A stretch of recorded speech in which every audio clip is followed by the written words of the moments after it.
시아버지가 건네준 5만 원, 그리고 시아버지의 숨겨진 정체는? 오후 햇살이 거실 깊숙이 들어오지만 집안 공기는 여전히 무겁게 가라앉아 있습니다. 은지는 식탁 의자에 앉아 한참 동안 휴대전화 화면만 내려다보고 있네요. 화면 속에는 대학 동창회라는 글자와 함께 화려한 이모티콘들이 반짝거리고 있죠. 다들 어떻게 지내는지, 무엇을 입고 올지 떠드는 단체 대화방의 알림 숫자가 쉴 새 없이 올라갑니다. 은지는 짧은 한숨을 내쉬며 휴대전화를 덮어버립니다. 가고 싶은 마음과 갈 수 없는 현실 사이에서 갈등하는 그녀의 어깨가 축 처져 보이네요. 은지는 무거운 발걸음을 옮겨 안방에 있는 낡은 장롱문을 엽니다. 끼익하는 경첩 소리가 유난히 크게 들리죠. 옷장 안에는 유행이 한참 지난 코트 몇 벌과 보풀이 일어난 니트들만이 빽빽하게 걸려 있습니다. 개중에는 결혼 전에 샀던 브랜드 옷도 있지만 이제는 색이 바래고 핏이 망가져 입기가 민망한 것들 뿐이에요. 은지는 옷걸이에 걸린 베이지색 코트를 꺼내 거울에 비춰봅니다. 소매 끝이 닳아 올이 풀려 있는 게 눈에 들어오네요. 그녀는 거울 속 초라한 자신의 모습을 보며 입술을 지그시 깨뭅니다. 거실 소파에서는 시아버지 철수가 낡은 러닝셔츠 차림으로 TV를 보고 있습니다. 겉보기엔 그저 동네 경로당이나 다니는 평범하고 무뚝뚝한 노인네 같죠. 하지만 철수는 TV 화면을 보는 척하면서 곁눈질로 며느리의 동태를 살피고 있었답니다. 며느리가 옷장 앞에서 한참을 서성이다 빈손으로 나오는 모습을 놓치지 않았죠. 철수는 헛기침을 크게 한 번 하더니 주머니 깊숙한 곳에서 꼬깃꼬깃 접힌 지폐 한 장을 꺼냅니다. 아가, 이거 받아라. 철수가 무심한 듯 툭 던진 말에 은지가 깜짝 놀라 돌아봅니다. 철수의 거친 손에는 5만 원짜리 지폐 한 장이 들려 있습니다. 며느리 몰래 쌈짓돈으로 모아둔 귀한 돈이라는 게 지폐의 낡은 상태만 봐도 알 수 있죠. 아버님, 이게 뭐예요? 저 돈 필요 없어요. 괜찮아요. 은지는 손사래를 치며 뒷걸음질 칩니다. 빠듯한 살림에 시아버지 용돈은커녕 약값도 제대로 못 챙겨드리는 게 늘 죄송한데 되려 용돈을 받다니 말도 안 되는 일이라 생각했으니까요. 하지만 철수는 막무가내입니다. 그는 며느리의 손을 억지로 잡아 끌어 손바닥에 지폐를 꾹 쥐어줍니다. 가서 맛있는 거라도 사 먹고 기죽지 말고 다녀와. 젊은 애가 왜 그렇게 청승을 떨고 있어? 친구들 만나서 수다도 떨고 그래야지. 철수의 투박한 말투 속에 깊은 속정이 담겨 있습니다. 그는 민망한 듯 다시 TV 쪽으로 고개를 돌리며 짐짓 딴청을 피웁니다. 은지는 손안에 느껴지는 꼬깃꼬깃한 지폐의 온기에 코끝이 찡해집니다. 이 돈 5만 원이 시아버지에게 얼마나 큰 돈인지 누구보다 잘 알기 때문이죠. 다녀오겠습니다. 감사합니다, 아버님. 은지는 목이 메어 겨우 대답하고는 서둘러 현관을 나섭니다. 더 있다가는 눈물을 보일 것만 같았거든요. 낡은 구두를 구겨 신고 대문을 나서니 차가운 바람이 볼을 스칩니다. 그녀는 옷깃을 여미며 버스 정류장을 향해 걷기 시작합니다. 동네 골목길은 익숙하고 정겹지만 오늘따라 유난히 초라하게 느껴지는 건 어쩔 수 없나 봅니다. 덜컹거리는 버스에 몸을 싣고 시내로 나가는 동안 은지는 차창 밖 풍경을 멍하니 바라봅니다. 화려한 빌딩 숲과 바쁘게 오가는 고급 승용차들이 눈에 들어오죠. 버스가 목적지인 강남의 한 특급 호텔 앞에 멈춰 섭니다. 버스에서 내린 은지는 압도적인 크기의 호텔 건물을 올려다보며 잠시 주눅이 듭니다. 유리문 너머로 보이는 로비의 샹들리에는 눈이 부실 정도로 화려하게 빛나고 있네요. 회전문 앞에서 은지는 잠시 멈칫거립니다. 유리창에 비친 자신의 모습이 호텔의 화려함과 너무나 대조적으로 보였기 때문이죠. 낡은 코트와 굽이 다른 구두, 그리고 유행 지난 핸드백. 이 모습으로 저 안에 들어가도 될까? 혹시 문전박대를 당하는 건 아닐까 하는 엉뚱한 걱정까지 듭니다. 심장이 쿵쿵 뛰고 손에 땀이 배어 나옵니다. 그때 주머니 속에서 휴대전화 진동이 울립니다. 아마도 도착했냐는 친구들의 재촉 문자일 겁니다. 그리고 주머니 깊숙한 곳, 시아버지가 주신 5만 원짜리 지폐가 손끝에 닿습니다. 기죽지 말고 다녀오라던 철수의 목소리가 귓가에 맴돕니다. 은지는 깊게 심호흡을 한번 하고는 주먹을 꽉 쥡니다. 그래, 죄 지은 것도 아닌데 뭐 어때? 당당하게 다녀오자. 은지는 스스로에게 주문을 걸 듯 속삭이며 용기를 냅니다. 그녀는 떨리는 마음을 감추고 고개를 든 채 천천히 회전문을 밀고 호텔 안으로 들어섭니다.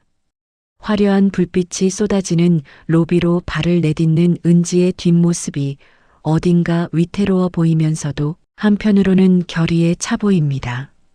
이제 곧 그녀에게 닥쳐올 시련을 아직은 알지 못한 채 말이죠. 은지가 안내를 받아 들어선 호텔 연회장은 그야말로 별천지입니다. 높은 천장에는 크리스털 샹들리에가 보석처럼 박혀 있어 눈이 부실 정도로 찬란한 빛을 쏟아내고 있네요. 은은하게 흐르는 클래식 음악 선율 사이로 달그락거리는 접시, 소리와 사람들의 우아한 웃음소리가 섞여 들어옵니다. 테이블마다 놓인 생화 장식에서는 향긋한 꽃내음이 풍기고 뷔페 코너에서는 각 구운 스테이크와 달콤한 디저트 향기가 코끝을 자극합니다. 하지만 이 화려함이 은지에게는 감탄보다는 두려움으로 다가옵니다. 마치 초대받지 못한 손님이 된 것처럼 가슴 한구석이 서늘해지는 기분이 들었거든요. 연회장 안쪽 가장 시끄럽고 화기애애한 중심 테이블에 대학 동창들이 모여 있습니다. 다들 약속이나 한 듯 세련된 정장이나 고급 원피스를 차려입었네요. 귓불에서 반짝이는 귀걸이와 테이블 위에 무심하게 올려둔 명품 핸드백들이 조명을 받아번쩍입니다. 그녀들은 와인 잔을 부딪히며 여유로운 미소를 짓고 있습니다. 은지는 잠시 기둥 뒤에 숨어 옷매무새를 다듬습니다. 보풀이 인 코트를 벗어 팔에 걸치고 구겨진 니트를 손바닥으로 꾹꾹 눌러 펴보지만 초라함은 좀처럼 가려지지 않습니다. 후, 은지는 짧은 한숨을 삼키고는 동창들이 있는 테이블로 조심스럽게 발걸음을 옮깁니다. 그녀가 다가갈수록 화려했던 웃음소리가 조금씩 잦아들고 친구들의 시선이 하나둘 은지에게 꽂힙니다. 반가움보다는 의아함이 그리고 묘한 호기심이 섞인 눈빛들이죠. 그 시선들이 따가워 은지는 저도 모르게 고개를 숙입니다. 그때였습니다. 테이블 상석에 앉아 여왕처럼 군림하고 있던 미라가 은지를 발견하고는 자리에서 벌떡 일어납니다. 미라는 몸에 딱 달라붙는 붉은색 실크 원피스를 입고 목에는 굵은 진주 목걸이를 하고 있어 누가 봐도 오늘의 주인공 같아 보입니다. 어머, 이게 누구야? 은지 아니니? 세상에 진짜 왔구나. 미라의 목소리는 유난히 크고 높아서 연회장에 있던 다른 사람들의 시선까지 끌어당깁니다. 그녀는 과장된 몸짓으로 다가와 은지의 양 어깨를 잡고는 요란스럽게 반가움을 표시합니다. 하지만 은지는 미라의 눈이 웃고 있지 않다는 걸 금세 알아차립니다. 미라의 시선은 은지의 얼굴을 지나 낡은 니트와 무릎 나온 바지, 그리고 굽이 다른 구두까지 빠르게 훑어내리고 있었으니까요. 그 찰나의 눈빛 속에 담긴 경멸과 우월감을 은지는 놓치지 않았습니다. 잘 지냈어? 얼굴 보기가 하늘의 별 따기네. 은지가 어색하게 웃으며 인사를 건네지만 미라는 대답 대신 은지의 코트를 빤히 바라봅니다. 어머, 은지야. 너 이 코트 대학 때 입던 그거 아니니? 와, 너 진짜 알뜰하다. 추억 돋네, 정말. 미라의 말에 주변 친구들이 킥킥거리며 웃음을 터뜨립니다. 칭찬인지 비아냥인지 모를 그 말에 은지의 얼굴이 확 달아오릅니다. 10년도 더 된 코트를 알아본 미라의 눈썰미가 무서울 지경입니다. 쥐구멍이라도 있으면 숨고 싶은 심정이었죠. 미라는 거기서 멈추지 않고 은지의 손을 덥석 잡습니다. 손은 또 왜 이렇게 거칠어졌어? 관리 좀 받지 그랬니?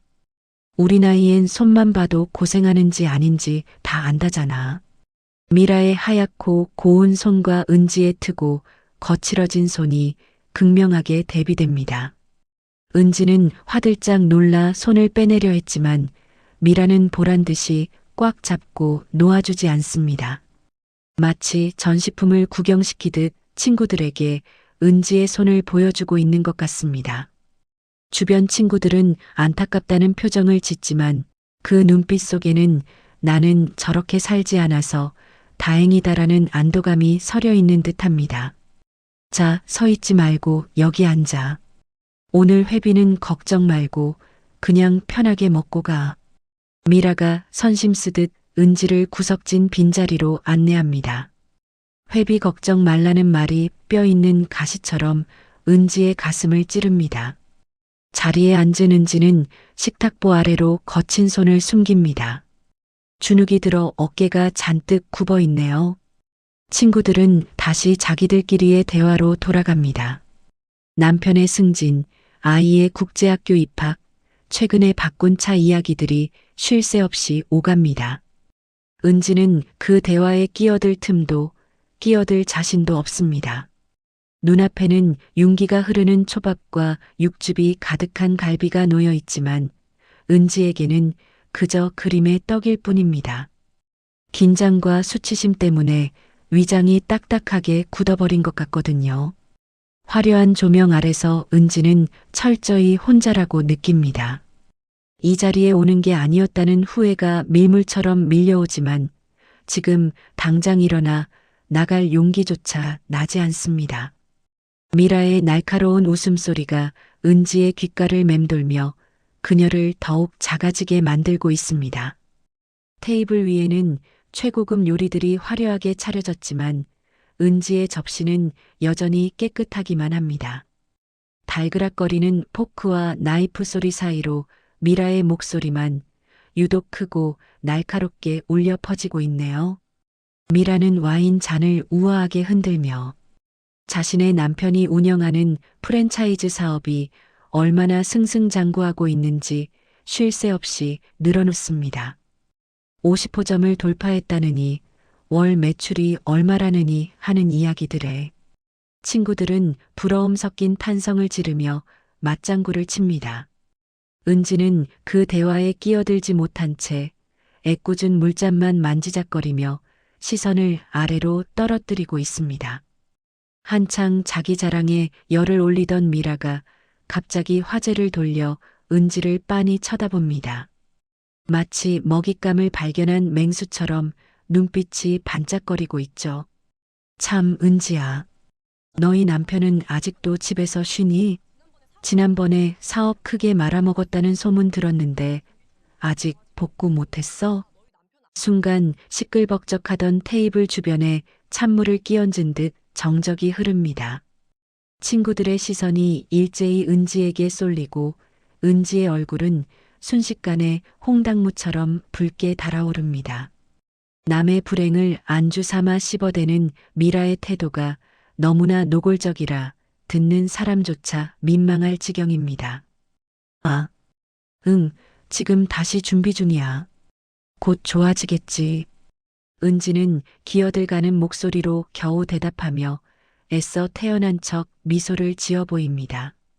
하지만 입꼬리가 파르르 떨리는 것까지는 감출 수가 없네요. 미라는 그런 은지의 반응이 재미있다는 듯 혀를 끌끌 찹니다. 어휴, 속 터져서 어떻게 사니? 게다가 시부모님까지 모시고 산다며? 그 좁은 집에 식구들은 바글바글하고 돈은 없고 나 같으면 하루도 못 살고 도망쳤을 거야. 미라의 말 한마디 한마디가 비수가 되어 은지의 가슴을 후벼 팝니다. 은지는 테이블 아래로 주먹을 꽉 쥡니다. 손톱이 손바닥을 파고들어 아릿한 통증이 느껴지지만 가슴 속에서 치밀어 오르는 모멸감에 비하면 아무것도 아닙니다. 미라는 여기서 멈추지 않고 은지의 옷차림을 다시 한번 지적합니다. 근데 너 그 니트 혹시 시장에서 샀니? 요즘 누가 그런 걸 입어? 브랜드도 없는 것 같은데. 형편이 어려워도 사람은 좀 꾸미고 살아야지. 남편 기죽게 그게 뭐니? 주변 친구들이 미라의 눈치를 보며 억지로 웃음을 터뜨립니다. 설마 하는 표정으로 은지의 옷을 훑어보는 시선들이 따갑기 그지없습니다. 은지는 자신이 마치 벌거벗겨진 채 광장에 서 있는 것 같은 수치심을 느낍니다. 입안이 바싹바싹 마르고 눈앞에 놓인 스테이크는 마치 고무 씹는 것처럼 아무 맛도 느껴지지 않습니다. 그저 모래알을 삼키는 기분이죠. 은지는 당장이라도 소리를 지르며 자리를 박차고 일어나고 싶습니다. 하지만 여기서 화를 내면 더 비참해질 것 같아 꾹 참아냅니다. 그저 입술을 꽉 깨물며 눈물이 쏟아지려는 걸 필사적으로 막을 뿐입니다. 미라는 은지의 침묵을 긍정의 의미로 받아들였는지 쐐기를 박듯 한마디 더 거듭니다. 혹시 시아버님 용돈 드릴 돈 필요하면 말해. 우리 회사 경비 자리라도 하나 알아봐 줄까? 노인네가 집에서 노느니 나가서 돈이라도 버는 게 낫잖아. 이제는 남편을 넘어 시아버지까지 모욕하는 미라의 언사에 은지의 고개가 푹 꺾입니다. 분노와 서러움이 뒤섞여 손이 덜덜 떨려오네요. 화려한 샹들리에 불빛 아래 은지의 그림자는 한없이 작고 초라해져만 갑니다. 즐거워야 할 동창의 자리가 은지에게는 숨조차 쉬기 힘든 고문실이나 다름없습니다. 즐겁지만은 않았던 식사 시간이 얼추 마무리되고 테이블 위에는 빈 접시와 디저트 잔들만 어지럽게 남아 있습니다. 웨이터가 정중한 태도로 가죽으로 된 계산서 홀더를 테이블 중앙에 내려놓습니다. 그 순간 흐르던 웃음소리가 잠시 멈추고 묘한 침묵이 흐르네요. 은지의 심장이 덜컥 내려앉습니다. 아까 친구들이 주문한 와인이며 추가 요리들이 꽤 비쌌던 걸 기억하고 있거든요. 지갑 속에 든 시아버님의 쌈짓돈 5만 원으로는 턱없이 부족할 게 뻔해 식은땀이 등을 타고 흐릅니다. 은지가 눈동자를 굴리며 어떻게 해야 할지 안절부절 못하고 있을 때였습니다. 미라가 기다렸다는 듯 낚아채듯 계산서를 집어듭니다. 그녀는 계산서의 금액을 쓱 훑어보고는 콧방귀를 뀌며 자신의 명품 지갑을 엽니다. 됐어. 다들 지갑 넣어도. 오늘은 내가 쏠게. 우리 남편 회사 법인카드로 긁으면 돼. 세금 처리도 하고 좋지 뭐. 미라가 번쩍이는 골드카드를 꺼내 흔들자 친구들이 와. 역시 사모님은 다르네. 잘 먹었어 미라야. 하며 환호성을 지릅니다. 은지는 그제야 안도의 한숨을 내쉽니다. 적어도 망신당할 위기는 넘겼다고 생각했으니까요. 하지만 미라의 쇼는 거기서 끝이 아니었습니다. 미라는 카드를 웨이터에게 건네려다 말고 갑자기 멈칫하며 은지를 돌아봅니다. 그녀의 입가에 비릿한 미소가 걸립니다. 아, 참. 은지 너는 회비 낼 생각하지 마. 내가 너 사정 뻔히 아는데 벼룩의 간을 빼먹지 어떻게 돈을 걷니? 미라의 목소리가 유난히 크고 또렷하게 연회장에 울립니다.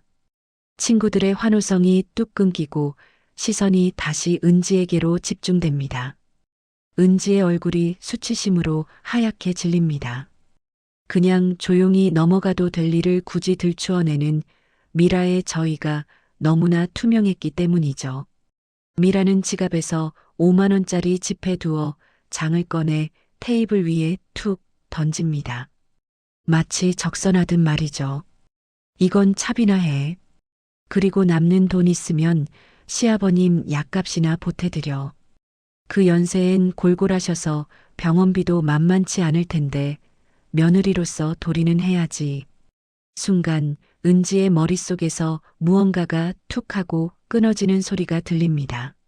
시아버지가 꼬깃꼬깃 모아서 쥐어주신 5만 원과 미라가 동정하듯 던진 돈이 겹쳐 보이며 눈앞이 아찔해집니다. 참을 수 있는 한계를 넘어선 것이죠. 자신의 가난은 참을 수 있어도 시아버지를 걸고 넘어지는 모욕만큼은 견딜 수가 없습니다. 너 말 다 했니? 은지가 떨리는 목소리로 겨우 입을 엽니다. 하지만 미라는 눈 하나 깜짝하지 않고 어깨를 으쓱해 보일 뿐입니다. 주변의 친구들은 숨을 죽인 채 이 상황을 구경하고 있네요. 더 이상 이곳에 1분 1초도 머물 수 없다는 생각이 은지를 지배합니다. 드르륵. 은지가 자리를 박차고 일어납니다. 의자가 제 바닥을 자존심 세운 것 긁는 좀 봐. 날카로운 소리에 돈 준대도 주변 난리네. 사람들이 깜짝 놀라 쳐다봅니다. 은지는 테이블 위에 놓인 미라의 돈을 거들떠보지도 않고 입술을 꽉 깨문 채 뒤도 돌아보지 않고 걸음을 옮깁니다. 뒤에서 미라가 어머, 제 자존심 세운 것 좀 봐. 돈 준대도 난리네. 라며 비웃는 소리가 들려오지만 은지는 귀를 막아버립니다. 은지는 도망치듯 연회장을 빠져나옵니다. 화려한 샹들리에 불빛도 사람들의 시선도 모두 은지를 비웃는 것만 같습니다. 그녀는 로비를 가로질러 회전문을 밀고 밖으로 뛰쳐나옵니다. 차가운 밤 공기가 훅 끼쳐오자 참았던 눈물이 왈칵 쏟아집니다. 흑, 흑. 호텔 앞 화단 구석에 주저앉은 은지는 소리내어 울기 시작합니다. 화려한 호텔 건물과 초라한 자신의 모습이 너무나 비교되어 비참하기 짝이 없습니다. 무엇보다 며느리 기죽지 말라고 쌈짓돈을 챙겨주신 시아버지의 얼굴이 떠올라 가슴이 미어집니다. 아버님은 이렇게 무시당하는 줄도 모르고 집에서 기다리실 텐데. 은지는 흐르는 눈물을 닦을 생각도 못한 채 차가운 밤거리에서 서러움을 토해냅니다. 지나가는 사람들이 힐끔거려도 지금 은지의 귀에는 아무것도 들리지 않습니다. 오직 자신의 울음소리와 거친 숨소리만이 밤거리를 메우고 있을 뿐입니다. 자정이 가까워진 늦은 밤, 정막이 감도는 거실의 도어록 잠금이 해제되는 소리가 날카롭게 울립니다. 띠리릭 하는 기계음과 함께 현관문이 열리고 은지가 힘없이 집 안으로 들어섭니다. 불 꺼진 거실에는 TV 화면에서 나오는 파란 불빛만이 어른거리고 있네요. 은지는 신발을 벗을 기운조차 없는지 현관턱에 걸터앉은 채 멍하니 바닥만 내려다봅니다. 헝클어진 머리카락 사이로 보이는 얼굴은 눈물 자국으로 얼룩져 있고 눈두덩이는 퉁퉁 부어올라 차마 눈을 뜨고 있기도 힘겨워 보입니다. 소파에서 꾸벅꾸벅 졸며 며느리를 기다리던 철수가 인기척에 눈을 번쩍 뜹니다. 아가, 이제 오냐? 왜 이렇게 늦었어? 반가움에 자리에서 일어나던 철수는 말을 끝맺지 못하고 멈칫합니다. 현관 센서 등 아래 비친 며느리의 몰골이 말이 아니었기 때문이죠. 철수는 한 걸음에 현관으로 달려가 주저앉은 며느리를 부축합니다. 그의 투박한 손이 은지의 가녀린 어깨를 감싸 안습니다. 아가, 이게 무슨 꼴이냐? 누가 널 이렇게 만들었어? 응? 무슨 일 있었던 게야? 철수의 다급한 물음에 억지로 참아왔던 은지의 설움이 다시 본물 터지듯 쏟아집니다. 은지는 시아버지의 낡은 러닝셔츠 자락을 붙잡고 어린아이처럼 엉엉 소리 내어옵니다. 아버님, 흐흑, 제가 못나서 친구들이 은지는 딸꾹질을 섞어가며 동창회에서 있었던 일을 힘겹게 털어놓습니다. 낡은 옷을 입고 갔다고 무시당한 일, 남편의 사업 실패를 비웃던 친구들의 표정, 그리고 결정적으로 시아버지의 약값이라며 돈을 던지던 미라의 행동까지. 이야기를 듣는 내내 철수의 표정은 시시각각 변해갑니다. 처음에는 놀라움과 걱정이었던 눈빛이 점차 싸늘하게 가라앉더니 이내 무서운 침묵으로 바뀝니다. 철수의 턱 근육이 불끈거리며 이를 악무는 소리가 들릴 듯합니다. 그년들이 감히 내 며느리한테 돈을 던져. 철수는 끓어오르는 분노를 억누르며 떨고 있는 며느리의 등을 토닥입니다. 지금 당장이라도 달려나가고 싶지만 우선은 상처받은 며느리를 달래는 게 먼저니까요. 됐다, 고생했다. 내 잘못 아니다. 못난 애미애비 만나서 내가 고생이지. 일단 들어가서 씻고 쉬거라. 아무 생각 말고 푹 자. 철수는 은지를 달래 방으로 들여보냅니다. 방문이 닫히고 은지의 울음소리가 잦아들자 거실에는 다시 무거운 정적만이 남습니다. 홀로 남겨진 철수는 거실 한가운데 우두커니 서 있습니다. 방금 전까지 며느리를 걱정하던 동네 할아버지의 순박한 눈빛은 온데간데 없고 그 자리에는 서슬 퍼런 냉기만이 감돕니다. 굽어있던 그의 등이 꼿꼿하게 펴지고 흐리멍덩하던 눈동자에는 맹수 같은 형형한 빛이 감돌기 시작합니다. 철수는 안방으로 들어가 장롱 깊숙한 곳을 뒤적입니다. 철지나 묵은 이불들 사이에서 낡은 자개함 하나가 나옵니다. 그는 자개함을 열고 오랫동안 쓰지 않아 먼지가 뽀얗게 앉은 검은색 폴더폰을 꺼냅니다. 십수년 전 대한민국 사채 시장과 명동 바닥을 호령하던 시절에 쓰던 그 물건이죠. 충전기를 꽂자 잠시 후 액정에 불이 들어옵니다. 철수는 익숙한 손놀림으로 단축번호 1번을 꾹 누릅니다. 신호가 몇 번 가기도 전에 상대방이 전화를 받습니다. 회장님? 정말 회장님이십니까? 수화기 너머로 당황과 반가움이 섞인 중년 남성의 목소리가 들려옵니다. 철수는 낮고 묵직한 목소리로 더 이상 철수 씨가 아닌 김 회장으로서 명령을 내립니다. 김 비서 자냐? 지금 당장 일어나는 게 좋을 거다. 철수의 목소리에는 거역할 수 없는 위험이 서려 있습니다. 내일 아침 8시까지 집 앞으로 차 대기시켜. 그리고 강남에 있는 5호 프랜차이즈 대표가 박미라 남편이라던가 그놈 회사 자금줄, 대출 내역, 건물 임대차 계약서까지 하나도 빠짐없이 싹 다 조사해서 가져와. 내일 아침 내 책상 위에 올려놔야 할 거야. 전화를 끄는 철수는 폴더폰을 탁 소리나게 닫습니다. 창밖을 응시하는 그의 눈빛이 매섭게 빛납니다. 그는 벽에 걸린 달력을 바라보며 혼잣말을 뇌까립니다. 은퇴하고 조용히 살려 했건만 세상이 잠자던 호랑이의 코털을 건드린 셈이죠. 내 식구 눈에 눈물 나게 한 놈들, 피눈물 흘리게 해주마. 철수는 장롱 구석에 걸려있던 10년은 좋게 넘었지만 여전히 고급스러운 윤기가 흐르는 맞춤 정장을 꺼내듭니다. 내일 아침 며느리가 보게 될 시아버지는 더 이상 무능력한 노인이 아닐 겁니다. 밤은 깊어가지만 철수의 밤은 이제 막 시작되었습니다. 복수를 위한, 아니 정의를 구현하기 위한 거대한 태풍이 철수의 집 작은 방에서부터 서서히 몰려오고 있습니다. 이른 아침 평소라면 야쿠르트 아줌마의 전동 카트, 소리나 들릴 법한 조용한 달동네 골목길이 낯선 소음으로 웅성거립니다. 좁은 골목 입구부터 검은색 대형 세단 5대가 줄지어 들어서 있습니다. 차체는 티끌 하나 없이 반짝거려서 지나가던 동네 사람들이 거울처럼 얼굴을 비춰볼 정도네요. 낡은 담벼락과 전깃줄이 얼기설기 얽힌 이 동네 풍경과는 도무지 어울리지 않는 이질적인 풍경이죠. 동네 사람들은 삼삼오오 모여 누가 이사 오나? 높으신 분이 왔나 봐 하며 수군거리고 있습니다.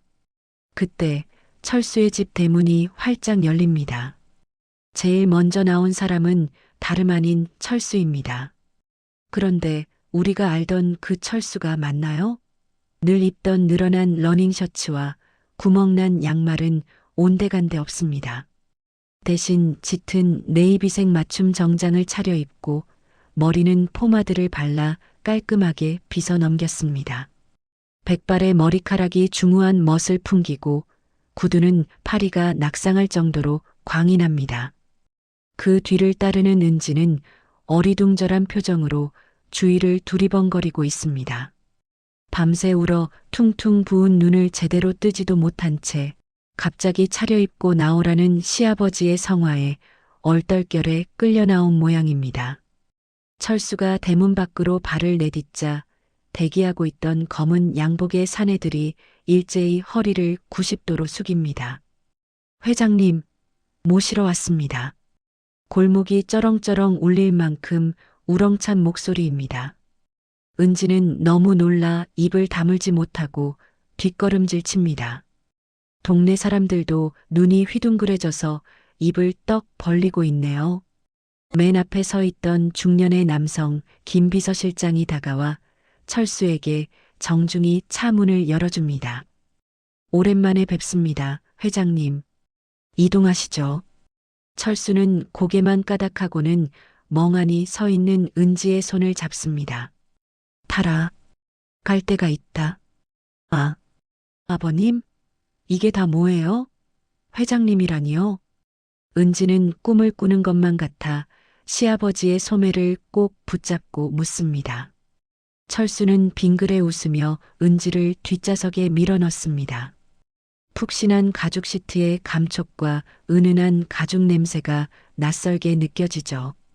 차가 부드럽게 출발하자 김 비서실장이 조수석에서 뒤를 돌아보며 서류 봉투 하나를 건넵니다.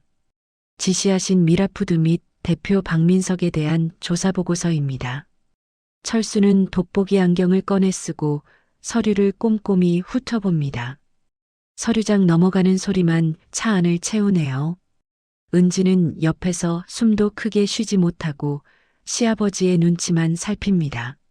잠시 후 철수가 헛웃음을 터뜨리며 서류를 은지에게 보여줍니다. 이것 좀 봐라. 그 잘난 친구 남편 회사가 입주한 강남 빌딩. 그거 내 명의로 된 건물이더구나. 게다가 작년에 사업 확장한다고 빌려간 자금 50억. 그것도 내 투자 회사 돈이다. 결국 내 돈으로 떵떵거리고 살면서 감히 내 며느리를 무시해? 철수의 목소리는 낮지만 그 안에 담긴 분노는 차 안의 공기를 얼어붙게 만들 정도입니다. 은지는 서류에 찍힌 건물주 김철수라는 글자를 보고도 믿기지 않아 눈을 비빕니다.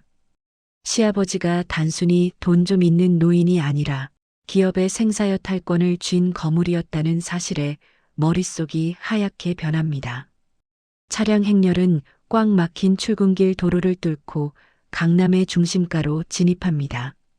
미라 남편의 회사가 있는 고층 빌딩 앞에 도착하자 이미 로비 입구에는 비상이 걸려 있습니다. 회장님의 급작스러운 방문 소식을 들은 임원들이 땀을 뻘뻘 흘리며 도열해 있네요. 차 문이 열리고 철수가 내리자 기다리고 있던 임원들이 허리를 숙여 인사합니다. 어서 오십시오, 회장님. 철수는 그들의 인사를 받는 둥마는 둥하며 성큼성큼 로비로 들어섭니다. 그의 뒤를 따르는 은지는 수많은 사람의 시선을 받으며 묘한 기분에 휩싸입니다. 어제까지만 해도 초라한 옷차림 때문에 무시당하던 자신이 오늘은 시아버지의 등 뒤에서 가장 귀한 대접을 받고 있으니까요. 회전문을 통과하는 철수의 발걸음에는 거침이 없습니다. 그는 안내 데스크를 지나 곧장 대표이사실 전용 엘리베이터로 향합니다. 박 대표, 지금 사무실에 있나? 철수가 엘리베이터에 오르며 묻자 옆에서 수행하던 임원이 떨리는 목소리로 대답합니다. 네, 네, 지금 사모님과 함께 계십니다. 사모님? 잘 됐군. 한 번에 처리할 수 있겠어. 엘리베이터 문이 닫히며 숫자가 빠르게 올라갑니다. 거울에 비친 철수의 표정은 비장하기까지 합니다. 옆에 선 은지의 손을 꽉 잡은 철수의 손에서 뜨거운 온기가 전해집니다. 이제 곧 펼쳐질 통쾌한 복수극을 예고하듯 엘리베이터가 띵 소리를 내며 최상층에 도착합니다. 문이 열리자 긴 복도 끝에 굳게 닫힌 대표이사실 문이 보입니다. 철수는 옷매무새를 다시 한번 가다듬고 결연한 표정으로 그 문을 향해 걸어갑니다. 대표이사실의 육중한 문 안쪽은 바깥의 소란과는 딴판으로 평화롭기 그지없습니다. 고급 가죽 소파에 앉은 미라와 남편 박 대표는 갓 내린 커피를 마시며 한가로이 담소를 나누고 있네요. 미라는 어제 동창회에서 은지를 어떻게 골려줬는지 무용담처럼 늘어놓으며 깔깔거리고 있습니다. 박 대표 역시 아내의 이야기에 맞장구를 치며 껄껄 웃고 있죠. 자신들에게 닥쳐올 검은 그림자는 상상조차 하지 못한 채 두 사람의 웃음소리가 넓은 사무실을 가득 채우고 있습니다. 쾅! 갑자기 대표이사실의 양쪽 문이 거칠게 열리며 벽에 부딪힙니다. 깜짝 놀란 박 대표가 마시던 커피를 쏟으며 자리에서 벌떡 일어납니다. 미라 역시 엄마야. 하고 비명을 지르며 가슴을 쓸어내리죠. 문지방을 넘어 들어오는 사람은 다름 아닌 철수와 은지입니다. 뒤이어 비서실장과 건장한 수행원들이 들어와 문 앞을 가로막고 섭니다. 사무실의 공기가 순식간에 차갑게 얼어붙습니다. 누구십니까? 비서실. 밖에 아무도 없어? 박 대표가 냅킨으로 셔츠에 묻은 커피를 닦으며 소리를 지릅니다. 하지만 고개를 들어 철수의 얼굴을 확인하는 순간 그의 눈동자가 지진이라도 난 듯 심하게 흔들리기 시작합니다. 박 대표는 마치 귀신이라도 본 사람처럼 입을 딱 벌린 채 그대로 굳어버리고 마네요. 업계에서 전설로만 전해지던 그리고 자신의 회사를 쥐락펴락하는 실소유주인 김 회장이 눈앞에 서 있으니까요. 사진으로만 봤던 그 서슬 퍼런 눈빛과 마주하자 박 대표의 다리가 사시나무 떨리듯 후들거립니다. 김 회장님? 여긴 어떻게? 박 대표는 꼬인 혀로 겨우 말을 내뱉으며 허둥지둥 책상 앞으로 달려나옵니다. 그러다 제 발에 걸려 넘어질 뻔하며 철수 앞에 납작 엎드려 큰 절을 올립니다. 영문을 모르는 미라는 눈을 동그랗게 뜨고 남편과 철수를 번갈아 쳐다볼 뿐입니다. 낡은 옷을 입은 며느리를 대동하고 나타난 노인이 어제 자신이 무시했던 은지의 시아버지라는 걸 알아채는 때는 그리 오랜 시간이 걸리지 않습니다. 당신 뭐 하는 거야? 이 노인네가 누군데 이러고 있어? 은지, 너 어제 그 수모를 당하고도 여기가 어디라고 시아버지를 끌고 와? 미라가 앙칼진 목소리로 소리치며 자리에서 일어납니다. 상황 파악이 안 된 그녀는 여전히 기세등등하게 은지를 노려보네요. 그 모습을 본 박 대표가 기겁하며 아내의 바짓단을 잡아당깁니다. 그의 얼굴은 이미 공포로 인해 하얗게 질려 있습니다. 이 여자가 미쳤어. 당장 무릎 꿇지 못해? 이분이 누구신 줄 알고. 주둥이를 함부로 놀려. 우리 회사 건물주이자 대주주이신 김철수 회장님이셔. 박 대표의 비명 같은 외침에 미라의 표정이 일그러집니다. 회장님, 건물주, 대주주라는 단어들이 그녀의 머릿속에서 윙윙거리며 맴돕니다. 미라는 믿을 수 없다는 듯 뒷걸음질 치다가 소파에 주저앉고 맙니다. 어제 자신이 5만 원을 던져주며 모욕했던 그 힘없어 보이던 노인이 남편이 쩔쩔매는 회장님이라니요.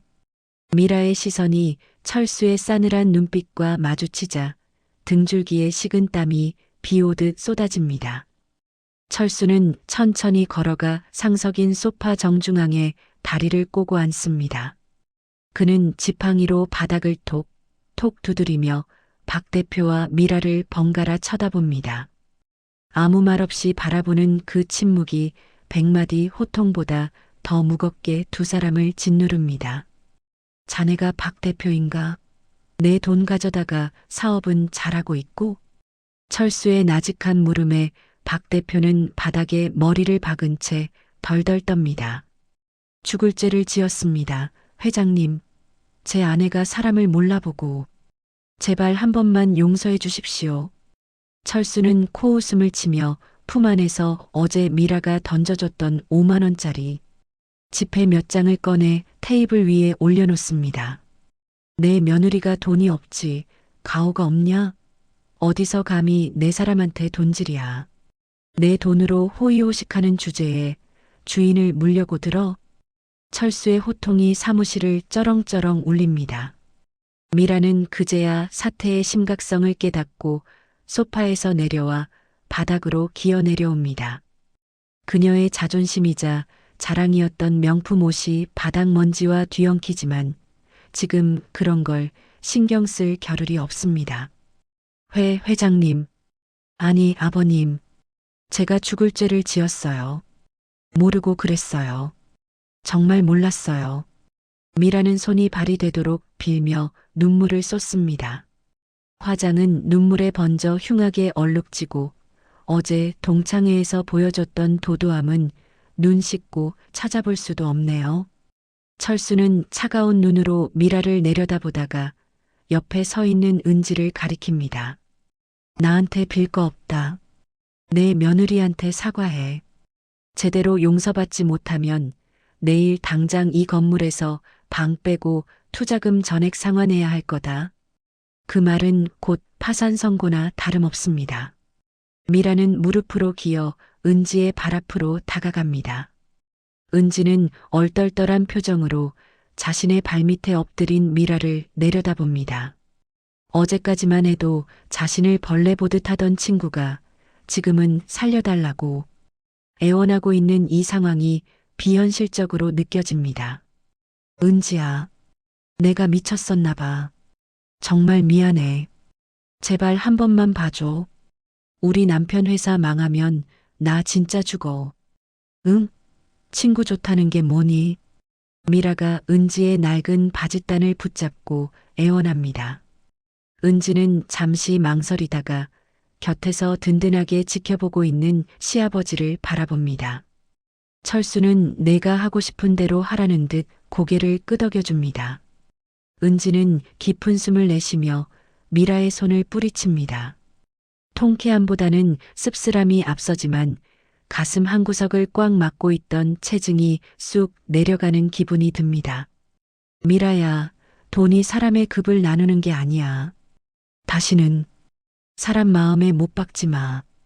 은지의 점잖은 꾸짖음에 미라는 고개를 들지 못하고 알겠어. 명심할게라며 흐느낍니다. 박 대표 역시 옆에서 연신 죄송합니다를 연발하며 머리를 조아립니다. 철수는 자리에서 일어나며 비서실장에게 눈짓을 보냅니다. 가자 아가. 여기 공기가 탁해서 더는 못 있겠구나. 철수가 앞장서고 은지가 그 뒤를 따릅니다. 두 사람이 사무실을 나가는 순간까지도 박 대표와 미라는 감히 고개를 들지 못하고 바닥에 납작 엎드려 있습니다. 닫히는 문틈 사이로 미라의 통곡 소리가 새어나오지만 철수와 은지의 발걸음은 깃털처럼 가볍기만 합니다. 복도 창문으로 들어오는 아침 햇살이 두 사람의 어깨를 따뜻하게 감싸 안아줍니다. 도심의 빌딩 숲을 빠져나온 검은 세단은 한결 여유로운 속도로 강변도로를 달리고 있습니다. 차 안에는 에어컨 바람 소리만 낮게 깔릴 뿐 정막이 흐르고 있네요. 조금 전에 그 소란스럽고 긴박했던 상황이 거짓말처럼 느껴질 정도로 평온한 공기입니다. 은지는 차창 밖으로 빠르게 지나가는 풍경을 바라보고 있지만 사실 그녀의 머릿속은 시아버지의 정체에 대한 생각으로 가득 차 있습니다. 힐끔 곁눈질로 본 시아버지의 옆모습은 여전히 근엄한 회장님의 그것이라 평소처럼 아버님하고 부르기조차 조심스러워 보입니다. 철수는 며느리의 그런 불편한 기색을 눈치챘는지 목을 조이고 있던 넥타이를 거칠게 풀러버립니다. 그리고는 재킷 단추를 풀며 등받이에 몸을 푹 기대었네요. 애구구 역시 나는 이놈의 양복보다는 러닝셔츠가 편하다. 옷이 날개라더니 사람을 아주 올가매는구나. 철수의 투덜거리는 말투는 영락없는 동네 할아버지의 것입니다. 그제야 은지의 입가에도 옅은 미소가 번집니다. 긴장이 탁 풀리면서 굳어있던 어깨가 내려갑니다. 철수는 쑥스러운 듯 헛기침을 몇 번 하더니 창밖을 보며 툭 던지듯 말을 꺼냅니다. 많이 놀랐지? 미리 말 못해서 미안하다. 평생 돈 냄새 맡고 달려드는 파리떼들한테 시달리다 보니 은퇴하고 나서는 그냥 조용히 살고 싶었어. 너희 부부한테도 괜한 짐 주기 싫었고. 철수의 목소리에는 지난 세월의 고단함과 자식들을 향한 깊은 배려가 묻어납니다. 은지는 그 투박한 손등 위에 자신의 손을 조심스럽게 포개어 올립니다. 거친 주름과 굳은 살이 박인 손이지만 그 어떤 비단보다 따뜻하고 든든하게 느껴집니다. 아니에요, 아버님. 저는 그냥 아버님이 저희 때문에 그동안 참고 사신 것 같아서 그게 너무 죄송하고 감사해서요. 은지의 눈시울이 다시 붉어지자 철수는 호탕하게 웃으며 며느리의 손을 토닥여줍니다. 고맙긴 뭐가 고마워. 내 새끼 눈에서 눈물 나게 하는 놈들은 내가 가만 안 둔다. 그러니 이제 기죽지 마라. 내 뒤에는 이 시애비가 딱 버티고 있으니까. 그 말 한마디가 천군만마를 얻은 것보다 더 큰 힘이 되어 은지의 가슴을 채웁니다. 차는 어느덧 익숙한 동네 어귀에 들어섭니다. 철수는 기사에게 집 앞이 아닌 동네 마트 앞에서 세워달라고 지시합니다. 김 실장, 자네는 여기서 돌아가게. 내일 회사로 나갈 테니 그리 알고. 네, 회장님. 편히 쉬십시오. 비서실장의 배웅을 뒤로하고 차에서 내린 두 사람은 다시 좁은 골목길의 일상으로 돌아옵니다. 철수는 말끔한 정장 차림으로 쭈그려 앉아 콩나물을 고르고 은지는 그런 시아버지를 보며 웃음을 터뜨립니다. 지나가던 동네 슈퍼 아주머니가 어머, 김영감님, 오늘 장가 가도 되겠어? 웬 양복을 그렇게 빼입었대? 하며 농담을 던집니다. 철수는 허허, 그냥 입을 일이 좀 있었소다. 하며 너스레를 떨고는 두부 한 모를 집어듭니다. 장바구니에는 저녁찌개에 넣을 두부와 콩나물, 그리고 철수가 좋아하는 막걸리 한 병이 담깁니다. 계산을 마친 철수가 장바구니를 들자 은지가 얼른 빼앗아 들려고 실랑이를 벌이네요. 제가 들게요, 아버님. 무거우시잖아요. 됐다, 이 녀석아. 나 아직 팔팔해. 며느리 무거운 거 들게 하면 사람들이 흉본다. 결국 고집센 철수가 장바구니를 꿰차고 앞장서서 걸어갑니다.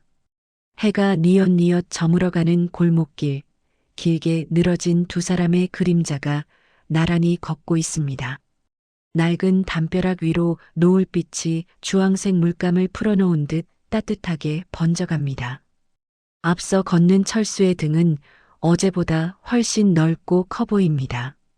은지는 그 든든한 뒷모습을 보며 다짐합니다. 이제 어떤 어려움이 닥쳐도 절대 기죽지 않겠노라고, 그리고 이 소중한 가족을 더 아끼고 사랑하겠노라고요. 아버님, 오늘 저녁은 얼큰하게 김치찌개 끓여드릴까요?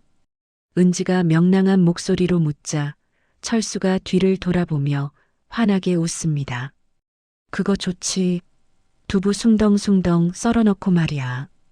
얼른 가자, 배고프다. 발걸음을 재촉하는 두 사람의 웃음소리가 골목길을 가득 메웁니다. 화려한 회장님의 명함은 잠시 내려놓았지만 가족이라는 울타리 안에서 철수는 세상 그 누구보다 행복한 가장입니다. 좁고 가파른 오르막길이지만 두 사람이 함께 걷는 그 길은 더 이상 힘들거나 외롭지 않습니다. 따스한 저녁 밥상이 기다리는 집을 향해 시아버지와 며느리는 도란도란 이야기를 나누며 언덕을 넘어갑니다.